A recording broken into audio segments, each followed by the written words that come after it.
Hi guys. My name is Chinmay Ravindran, and I am unfortunately I won't be able to make it this Sunday to the TISA meeting, and so here I am giving my prepared speech about the link that Dhruv Gupta shared to me last meeting. I will miss you guys for sure, and I wish I was there to attend the meeting, but then a few plans called and I have to go. So, here's my speech. It's the topic is about stuttering iceberg and what that means, what that's about. So, nobody knows about stuttering as much as we do, right? Wrong. Most of us actually know very few things about stuttering, right? What a bunch of Johns knows, right? So that's why you come across so many people in these WhatsApp groups that keep asking, hey, can anybody please help? How can I cure my stutter? और मैं अपने हकलावट को कैसे मिटा कर सकता हूँ? और आप टीसा ग्रुप में है ना, तो कल मेरा प्रेजेंटेशन है और कल तक मेरा स्टैमरिंग ठीक करने के लिए आप कुछ बता सकते हो क्या?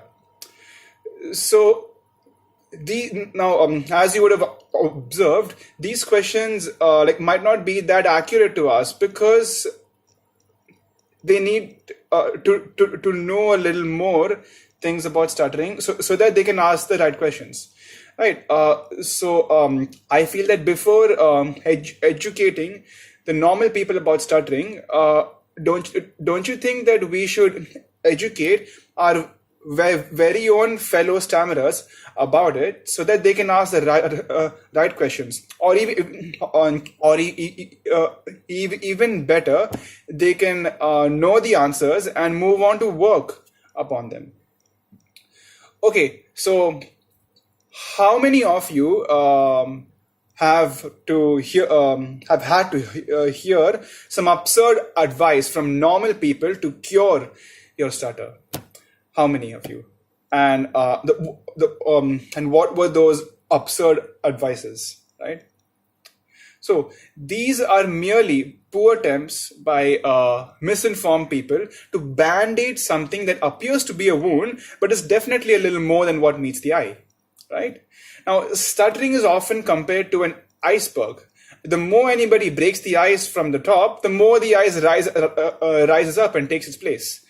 Icebergs will always persist unless you start trimming the ice from the bottom, right? That's how you cut the ice.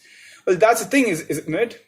People don't really want to dive into icy cold waters and understand what it is from the bottom. And it's not their fault. I mean, they're just shooting arrows in the dark here. It's up to us. It's up to the stuttering community to shed some light and make it bright. Let's face it, the primitive nature of social beings is to do what it takes to not face embarrassment, right?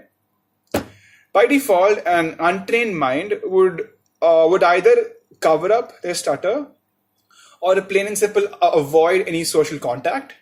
And in an effort to appear normal and please others, we lose our individuality, right? This is the fear of stuttering. And with this, we've reached the middle of the iceberg. So why do we fear stuttering? Why? Well, one thing can be that because we look at it as a roadblock to fluency. And that since almost everybody around us speaks fluently, we've become conditioned to think that way, to equate fluency as normal. Now, once you snap out of this thinking and start to talk, being fully comfortable with your blocks, others would also be comfortable around it as well, right? Because they would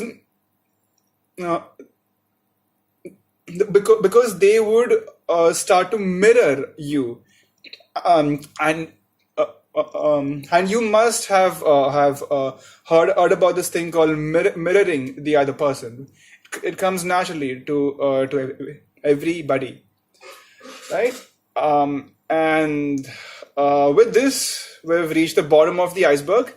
I guess this is where we all should start working from. So this is me, Chinmay Ravindran, signing off. And I hope you guys have a great meeting.